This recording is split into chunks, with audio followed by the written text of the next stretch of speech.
웃으면 복이 온대요. 웃으면 건강해진대요. 웃으면 장수하답니다. 웃으면 전도가 잘 된대요. 저를 보세요. 엔돌핀이 많이 발생해야 우울증도 사라지고 사람이 밝아진대요. 그런데 박장대소, 아주 그냥 정신이 잃을 정도로 한번 웃어버리면 그 엔돌핀보다 4000배가 더 강한 항암 물질이 몸에서 발생된대요. 그렇게 의사들이 이야기하기를 박장대소하면 아주 좋다고 해요. 한번 박장대소 한번 합시다. 손뼉 치면서 힘껏 웃어봅시다.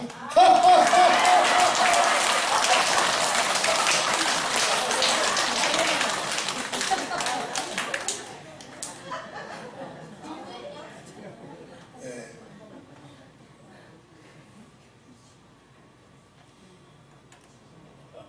사람은 태어날 때부터 소유의 개념이 있는 것은 아닙니다. 차차 이렇게 자라가면서 내 것이라는 개념이 생기게 돼요. 그래서 물견 사면은 거기다 표시하죠. 내 것. 심지어 방에다가도 내 방. 소유는요, 가령 집을 소유했다 할 때 등기부 등본에다가 딱 등기를 하면 그게 내 소유예요. 소유가 뭐예요?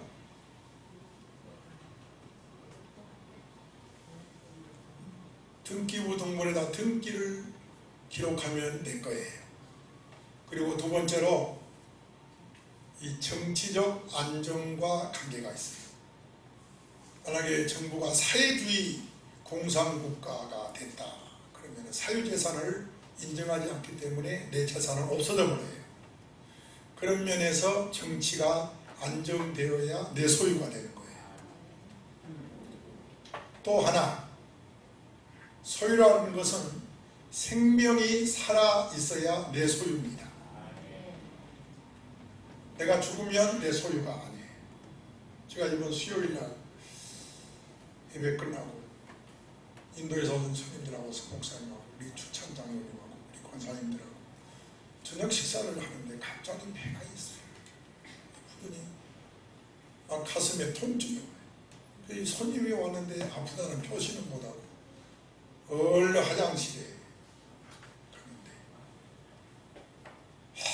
점점 막 그냥 정신을 빼는 거예요. 나중에는 허리띠를 못 매겠다. 막 하늘이 빙글빙글 돌고 야 이러다가 이대로 가는 수도 있겠구나. 그래서 바로 화장실 나와가지고 긴 의자에 누웠는데 난 내 생전에 일구가 와서 혈압 재고 눈에다가 뭐 이렇게 안경 뭐 불빛 비추고 하는 거는 처음입니다. 그러니 옆에서 우리 성모님도 얼마나 놀랐겠어요. 갑자기 쓰러졌으니 제가 그래요. 죽은 다음에는요 소유가 없습니다. 생명이 있을 때만 소유가 있는 것이지요. 여러분 걱정 끼쳐서 제가 대단히 죄송한데요. 늘 하나님께서 저를 사랑하셔서 죽음이 뭔가를 다시 한번 깨닫게 하시고 더 저를 깊은 영적 세계에 들어가게 하신 것이 저는 너무 감사한 거예요. 아멘. 또 소유라고 하는 것은 지금 소유가 뭐다 네 가지로 제가 설명을 하고 있어요. 소유라고 하는 것은 내가 소유하고 있는 것을 기뻐하고 감사할 때 내 것이 되는 거예요. 이 네 가지를 알고 사시기를 바랍니다. 또 내가 쓰러졌다고 그러니까 너무 거기에만 집착하지 마시고 여러분 저를 사랑해서 정말이지 막 땀이 나가지고요 뭐 속옷도 다 젖고 아이샤스까지 다 젖고 그러고 그냥 그대로 갈 것 같아요. 그래서 인간의 생사화복을 중하신 분은 하나님이세요. 좋은 경험을 했습니다. 평상시에 건강한 거 자랑할 거 못해놓구나. 나이 들었다고 먼저 가고 젊었다고 늦게 가는 게 아니구나. 인간의 생사하복은 하나님이 주관하십니다. 아멘. 한마디로 즐겨야 내 소유입니다. 재산 때문에 고통을 당한다고 하면 그 소유의 의미는 없어집니다. 무엇을 소유했든지 간에 그것을 내가 즐길 때 그것이 내 소유인 것입니다. 오늘은 벼이삭을 그려놨어요. 멋있지요? 소위 도예의 지지사람 말로 쌀나무예요. 무슨 나무요? 또 쌀나무라는 거 처음 들어봤어요. 오늘 본문의 재산의 허무에 대해서 두 가지로 말씀하고 있습니다. 첫째는 10절에서 만족함이 없다라고 소유를 정의하고 있습니다. 함께 10절을 읽으면 은혜가 될 줄로 믿습니다. 많이 은혜 받고 교훈 얻으시고 물질의 소유욕을 버리시기를 바랍니다. 시작.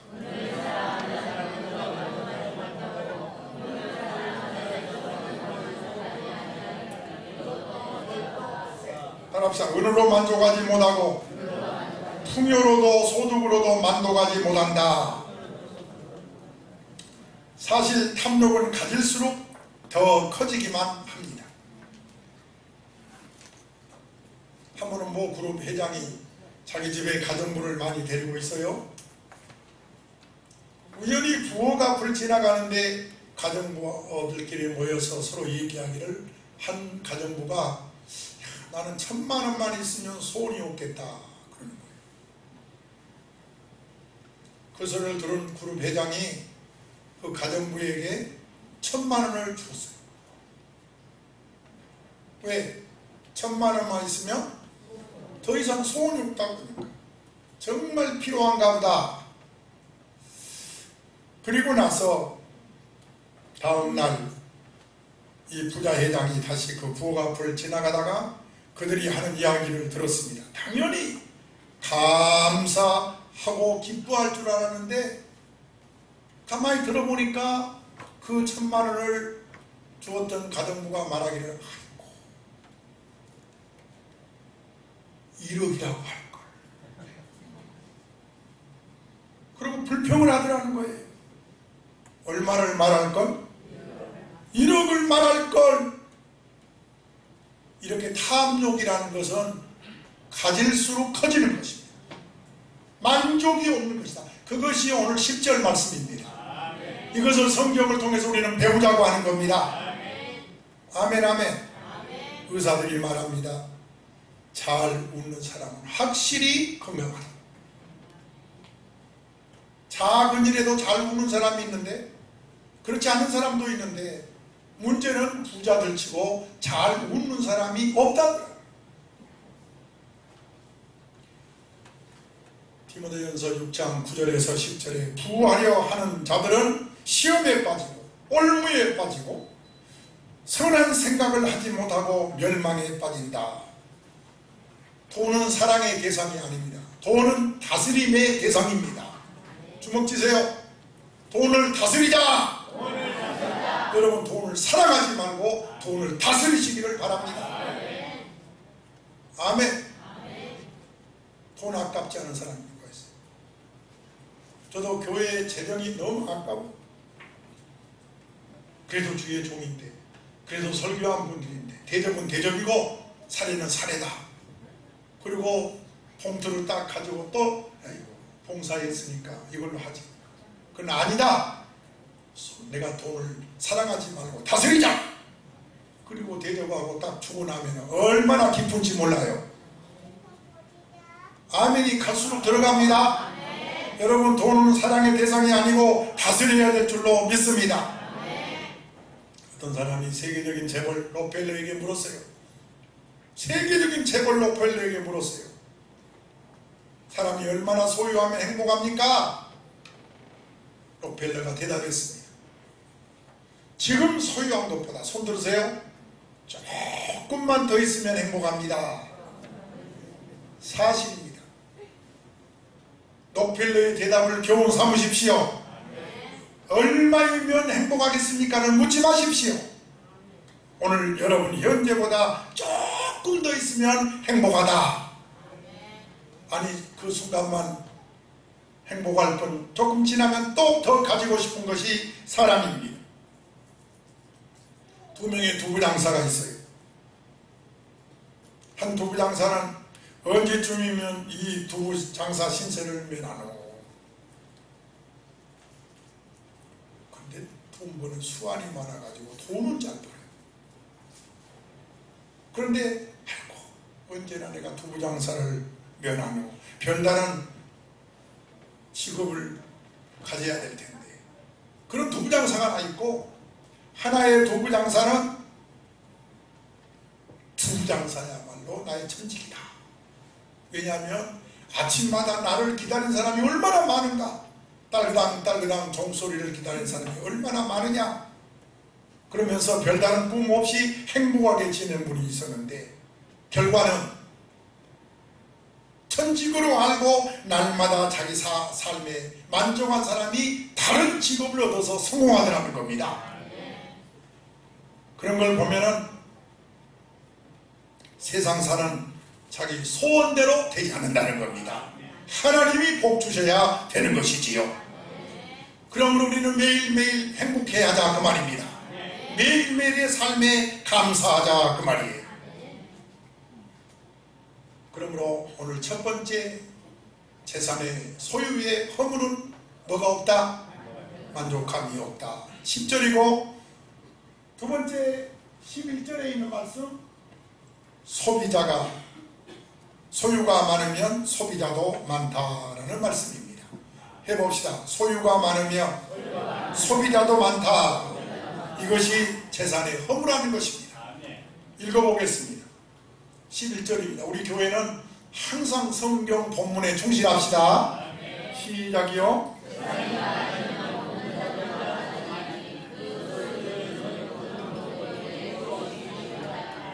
정말입니다. 재산이 많아지면 주어야 할 것도 많아지고, 왜 그렇게 쓸 것도 많아집니까? 그만큼 부자는 고뇌와 범민을 합니다. 그래서 자살하는 사람 치고 부자들 중에 많다는 것입니다. 결국 본문 11절에서 지적한 바와 같이 11절 끝에 소유주가 눈으로 보는 것 외에 무엇이 유익한가라고 말씀하고 있습니다. 큰 교훈이 되기를 바랍니다. 물질이라는 것은 눈으로 보는 것 말고는 만족이 없다는 것입니다. 그저 이것이 내 것이다 하고 바라보는 것 외에는 별다른 의미가 없다. 가령 산을 소유했다고 합시다. 소유주는 그 산을 바라보는 것 말고 무엇을 어떻게 할 수 있나요? 결국 생각하기 나름입니다. 그러므로 산을 볼 때마다, 무슨 산을 볼 때마다 저것은 내 산이다 하고 즐기면 내 산이라는 거예요. 바라보기만 하는 것 말고는 마찬가지다. 여러분, 소유란 어차피 내가 다 가지지 못합니다. 따라합시다. 내가 다 가지지 못합니다. 다 쓰지 못합니다. 다 누리지 못합니다. 여러분, 소유와 소비는 다른 것입니다. 오늘 소유에 상당한 유익이 있음도 알아야 됩니다. 어떤 유익이 있나요? 사람이 소유하게 되면 상당한 용기가 있습니다. 그래서 거리에서 사람을 만나면, 친구를 오랜만에 만나면 반갑습니다. 야, 정심이라도 하자. 자신이 생기게 되고 용기가 생기게 되고. 그런데 주머니가 비어있으면 반가운 친구를 만나도 반갑지가 않습니다. 빨리 헤어지고 싶습니다. 그렇게 유익이 있는 것이 소유입니다. 또 돈은 영향력을 발휘합니다. 정치력을 발휘합니다. 그리고 또 돈은 뭐라고 써놨어요? 어느 정도 자유를 줍니다. 먹고 싶은 것 마음대로 먹을 수 있고, 하고 싶은 것 마음대로 할 수가 있다 그 말인 것입니다. 여행을 가고 싶다. 저 태국 푸켓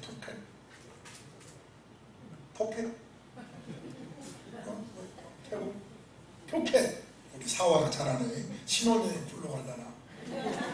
푸켓 가고 싶다. 얼마든지 갈 수 있어요. 확실히 돈은 자유를 줍니다. 그러나 여러분 아십시오.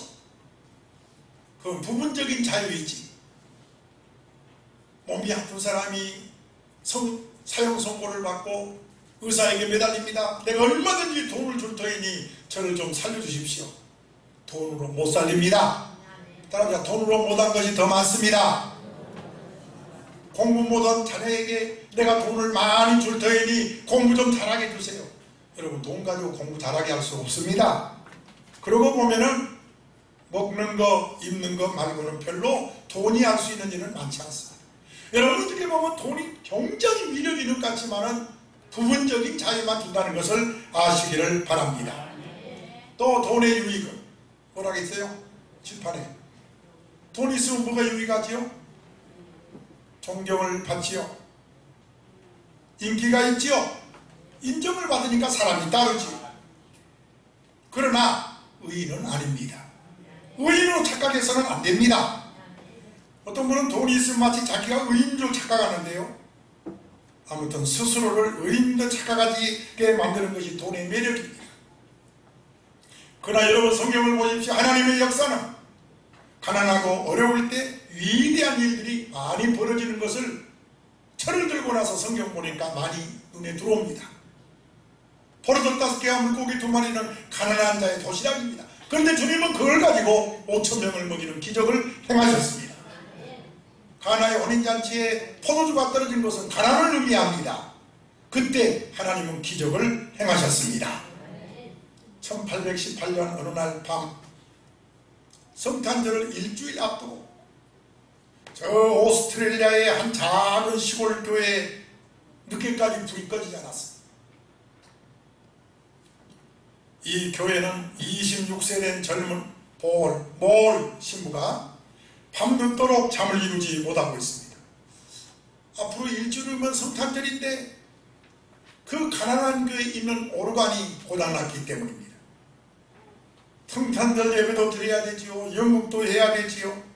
그런데 하나뿐인 오르간이 고장이 나서 시골교회에서 수리도 마땅치 않고 새로 사자니 돈도 없고 몰 신부는 예배당에서 밤늦도록 기도하고 또 기도하다가 창가에서 밤늦게 창문 앞 마을을 바라봅니다. 그리고 감동을 받아서 시를 하나 썼어요. 다음날 아침에 오르간 반주자에게 주면서 그분이 쿠르버라는 분인데 선생님 제가 시 한 편을 써왔습니다. 이 시로 작곡 좀 해주세요. 성탄절에 오르간은 고장났지만 기타 연주로라도 성탄 예배를 드립시다 하고 곡을 만들었는데 바로 그게 여러분이 아주 잘 아는 고요한 밤 다같이 거룩한 밤 어둠에 묻힌 밤 조의 부모 앉아서 감사 기도 드릴 때 아기 잘도 잔다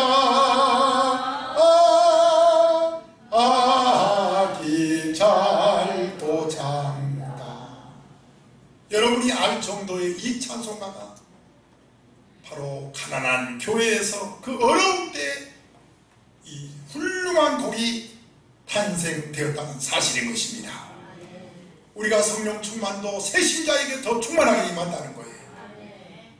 오늘 아침에도 방송을 잠깐 기독교 방송을 설교 준비하다가 들었더니 대전의 모 교회 장경동 목사님이 설교하더니 자기가 미국에 갔더니 어떤 분이 아픈데 안수 받기를 원해서 안수 그렇게 함부로 할 수 없으니까 일주일 동안만 한 달 동안만 교회에 나와서 헌금 내면서 감사하면서 새벽기도 하십시오 그랬더니 자기는 한 번도 교회 안 나온 사람이니까 못할 줄 알았대요. 그런데 택시를 타고 먼 데서부터 한 달 동안 와서 그것도 감사헌금을 하고 하는데 여러분 쉬운 일이 아닙니다. 그렇게 하더래요. 안수를 하는데 즉각 귀신이 나가더랍니다.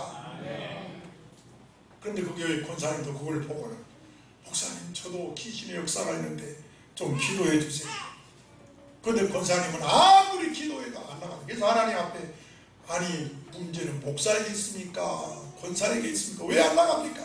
근데 권사 기도를 들어보니까 막 원망 섞인 줄 알고 왜 권사인데 내 기도를 안 들어주세요? 감사를 놓고 원망 기도만 하더랍니다. 원인은 바로 이거구나. 감사하세요. 권사님이 눈물을 흘리며 감사하니까 귀신이 나가더랍니다. 사랑하는 여러분, 기도도 응답 없으면 좀 바꿔야 돼요.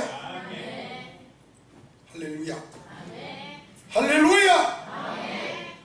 여러분, 가난할 때, 어려울 때, 평신도 때, 새신자 때 성령이 더 강하게 역사하는 거예요. 왜? 심령이 가난한 자가 복이 있으니까. 그런데 부자들은 그 갈급한 마음이 없어. 두 번째입니다. 오늘 본문의 부에 대한 고민이 하나, 둘, 세 개가 기록이 되어 있습니다. 우리 성도들은 본문에 입각해서 은혜 받읍시다. 그래서 제가 앞에다가 써놓고 제가 설교하는데요. 첫째, 잠을 자지 못한다는 것입니다. 12절입니다. 시작.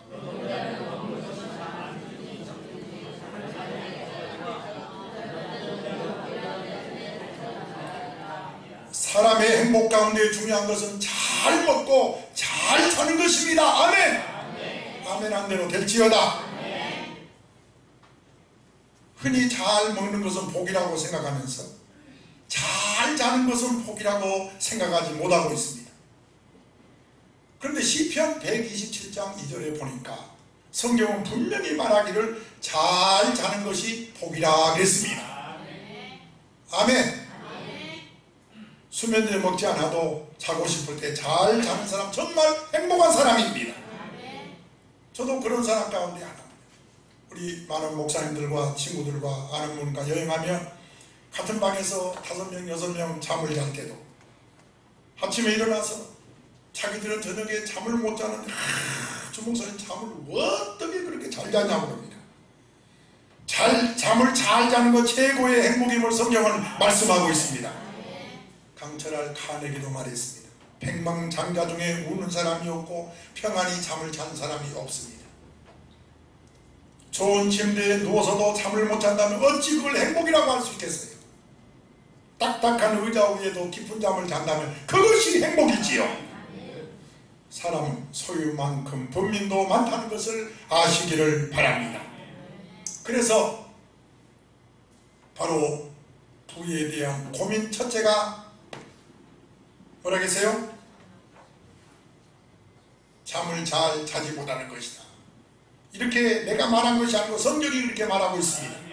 두 번째로 재물을 자기에게 해가 되도록 소유한다는 것입니다. 13절입니다. 또 소리내서 읽겠습니다. 시작이요.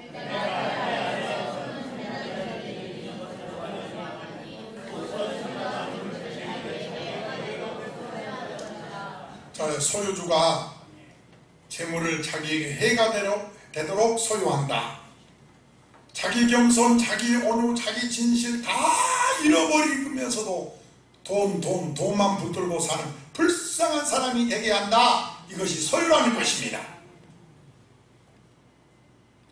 여러분, 돈이 우리를 해롭게 하는 구체적인 것 말씀을 드리며 몇 가지 써놨어요? 세 가지는 뭐고 네 가지는 뭐예요? 몇 가지? 네 가지를 써놨어요. 돈이 우리를 해롭게 한다고 했는데 구체적으로 말씀드리면 사람을 교만하게 만듭니다. 가난한 사람은 겸손하기가 쉬운데 부자는 겸손하기가 대단히 어렵습니다. 아인슈타인이요, 상대성 원리를 발견하고 성공자가 되잖아요. 그래서 어느 날 제자들이 아인슈타인에게 찾아와서 선생님, 어떻게 그 많은 학문과 지식을 소유할 수 있습니까? 저희들 참 감탄할 수밖에 없습니다. 이때 아인슈타인이 그 옆에 있는 실험실에 있는 그 물에 자기 손가락을 딱 찍지 않아요. 그리고는 물 한 방울을 딱 떨어뜨린 다음에 저 바닷물과 비교하잖아요. 저 많은 바닷물에 비교하면 내 항문은 물 한 방울에 불과하다. 그렇게 말해요. 그렇게 겸손한 원인이 어디에 있었느냐? 아인슈타인은 하나님을 경외한 사람입니다. 그가 그 명철과 지식은 하나님이 주었다고 생각합니다. 정말 하나님을 아는 사람은 겸손하다는 것입니다. 그리고 부자는 사람을 학대하기 쉽고 사람을 멸시하기 쉽습니다. 화면 보고 있습니까? 그리고 세 번째로 부자는 사람들로부터 시기를 받습니다. 이것이 소유가 주는 불이익입니다. 친구도 없어지고 자연히 고독해지지요. 마침내는 다른 사람을 의심하기에 이릅니다. 돈 많은 사람 보세요. 의심이 얼마나 많습니까? 혹시나 내 돈을 탐내진 않을까? 혹시나 돈 때문에 나에게 접근한 것은 아닌가? 정말 변변치 않은 돈 때문에 엄청난 것을 잃어버리게 하는 것이 돈의 함정입니다. 여러분, 지금 부에 대한 고민을 말씀드리고 있습니다. 잠을 자지 못하게 하고 자기에게 해가 되도록 소유하게 만드는 것이다. 마지막 세 번째입니다. 따라서 합시다. 부에는 심령의 자유가 없다. 이렇게 말씀하고 있어요. 17절 읽겠습니다. 뭐라고요? 17절 읽겠습니다. 시작이요.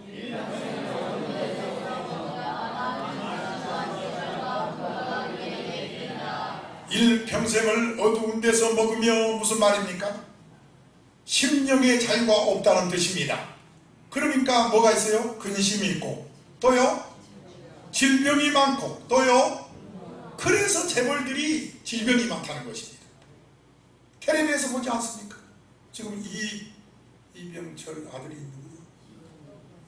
지금 살았나요? 죽었나요? 정일수 장로님 몰라요? 몰라요?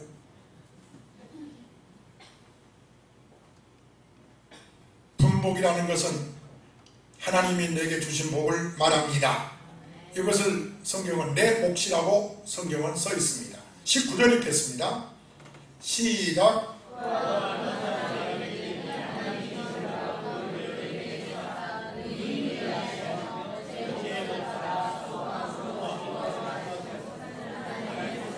여러분, 재물과 부여를 주셔서 누리게 한 분은 하나님의 선물이라. 믿으시면 아멘. 여러분, 건강도 재산도 시간도 하나님이 내게 몫으로 주신 선물입니다. 몇 절이요? 그러므로 이것을 통해서 행복하라는 것입니다. 이걸 통해서 하나님께 영광을 돌리라는 것입니다. 그런 걸 가지고 고민하고 병들고 근심하며 뭐가 유익하냐는 거예요. 오늘 은혜 받은 여러분은 앞으로 소유 때문에 행복하시기를 바랍니다. 소유는 좋은 것이 유익한 것입니다. 그 소유로 말미암아 건강을 해치지 말라고 이 설교하는 거예요. 하나님이 주신 소유, 하나님이 주시는 선물이기 때문에 그것은 감사하고 기뻐하라, 그 말인 것입니다. 중국의 어느 마을에 소문난 미녀와 그리고 소문난 추녀가 있었는데요. 그 추녀는 어떻게 하든지 미인이 되고 싶은 거 아니겠어요? 그래서 롤 모델로 누구를 삼겠어요? 그 마을에 미인을 당부시켰죠. 그래서 이 추녀가 어떻게 미인이 되나 하고 미녀를 자세히 보니까 맨날 얼굴을 찡그리고 다니는 거예요. 아, 그러면 미인 되는가 보다. 그러고는 이 추녀가 매일마다 어떻게 다녀요? 찡그리고 다니는 거죠. 동네 사람들 그 꼴 보고 싶다. 다 이사가 버렸다는 거예요. 그런 중국에서 일어난 그런 일화가 있어요. 세상에 미인이 따로 있는 것 아닙니다. 내 모습 이대로 웃으면 미인인 것이죠. 해보세요. 내 모습 이대로 뭐하면? 웃으면 미인이다. 자, 우리 경원이 한번 웃어봐요. 봐요. 웃은 모습이 그렇게 미인이 있잖아요. 여러분 미인 되고 싶으면 웃으시기 바랍니다. 성형 수술했다고 미인 되는 것 아니에요. 하나님이 내게 주신 그 모습 그대로, 분복 그대로, 이 모습이 하나님이 내게 주신 복이다, 그것을 누리라는 겁니다. 키 크면 큰 대로, 적으면 적은 대로 행복하라, 그 말입니다. 중국의 유명한 붕사고, 그리고 저술가인 월치만이, 아마 제가 이분의 책을 제일 많이 읽었다고 할 수도 있는데요, 서점에 가면 이분이 쓴 책이 참 많아요. 그런데 이분이 20대에 병원에서 사형 선고를 받습니다. 몸이 아파서. 너무 안타깝잖아요. 몇 살 때? 20대. 그래서 이 월치만지가 하나님 앞에 간절히 기도합니다. 눈물로 간절히 기도합니다. 그런데 환상을 봐요. 환상을 보는데 자기가 배를 타고 중국 양지강을 올라가는 거예요. 뭘 타고요? 노를 저으면서 올라가는데 그만 바위에 부딪혔어요. 여러분 아침에 슬픈 뉴스 보셨죠? 낚시꾼들이 많이 죽었다고 그러네요. 나는 늘 말하지만 주일날 낚시 가는 게 아니죠. 항상 예수 믿는 사람들은 주일 성수 잘해야 됩니다. 꼭 사고가 주일날 많이 생기니까. 그런데 환상 중에 보니까 배를 타고 양지강을 올라가는데 바위에 부딪혔어요. 더 이상 한 발자국도 갈 수 없어요. 이때 월치만이에게 음성이 들려옵니다. 월치만이야, 내가 이 바위를 치워주랴, 아니면 물이 많게 해서 바위를 넘어가게 해주랴. 그때 월치만이는 대답하기를, 주님, 물이 많게 해서 이 바위를 넘어가게 해 주옵소서. 그래서 지나갔습니다. 그 환상을 본 다음에 월치만의 생각이 바꿔졌습니다. 내게 지금 있는 이 병이라고 하는 사형 선고받은 이 병이라는 문제, 이 바위는 그대로 안고 성령 충만 받으면 넘어간다 하는 계시로 알고, 아멘 아멘, 한 번도 병을 낫게 달라고 기도를 하지 않습니다. 성령 충만만 기도합니다. 은혜 충만, 성령 충만, 말씀 충만. 그래서 월치만이가 충만해집니다. 그렇다고 병이 나은 건 아니지만 그 병으로 죽지 않습니다. 계속 성경을 하고 복음을 전합니다. 할렐루야. 우리 하나님 바울에게도 그렇게 하셨습니다. 내게 병이 안 나왔다고 응답 없다고 하지 마세요. 성령 충만, 은혜 충만하라는 거예요. 그래서 여러분 앞에 모든 장애물을 이겨나가시기를 주 예수의 이름으로 축원합니다. 여러분 앞에 바위가 있나요? 어떻게 해주기를 원하시나요? 하나님, 내 앞에 바위 좀, 큰 시험 좀, 이 원수 좀 치워주세요 하고 있나요? 아까 19절에 내게 주신 분복이라고 그랬습니다. 그것도 내게 주신 복으로 알고, 아파도 안 아파도 이 모습 이대로 성령 충만을 구하시라는 겁니다. 아멘 아멘. 넘치는 은혜가 있기를 원합니다. 여러분, 그러면 시험을 이기는 거 아무것도 아닙니다. 바위는 치우는 것이 아닙니다. 바위는 은혜 받아서 넘어가는 것입니다. 지금의 내 모습, 내 환경, 이 모두가 하나님의 선물인 줄로 믿습니다. 내 필요를 따라서 하나님의 경륜이 있어서 나를 쓰시려고 주신 것으로 알고 불평하지 마시기를 바랍니다. 하나님은 내게 필요한 것만큼 주시고 누리게 하시고 영광을 받으시는 것입니다. 요즘은, 오늘은 내가 신학교 때 많이 읽었던 책을 소개하고 있습니다만 성경을 준비하다 보니까 딱 떠오르더라고요. 제가 워치만이 책도 많이 읽었지만 선다싱, 인도의 성자 선다싱, 이분의 책을 제가 많이 읽었습니다. 이분이 네팔에 가서 선교를 해요. 어디 가서요? 네팔은 아주 불교 석가가 태어난 가난한 나라지요. 그래서 우상이 많은 나라, 세계 지구촌에 우상 많은 나라 다 가난합니다. 참 불쌍해서 못 보는 네팔, 그곳에 가서 선교를 합니다. 그러다 바울처럼 선다싱도 감옥에 들어가요. 그런데 살인마들과 같은 방에 있어요. 그렇지만 그 강도들에게 전도합니다. 이것이 전도자의 자세입니다.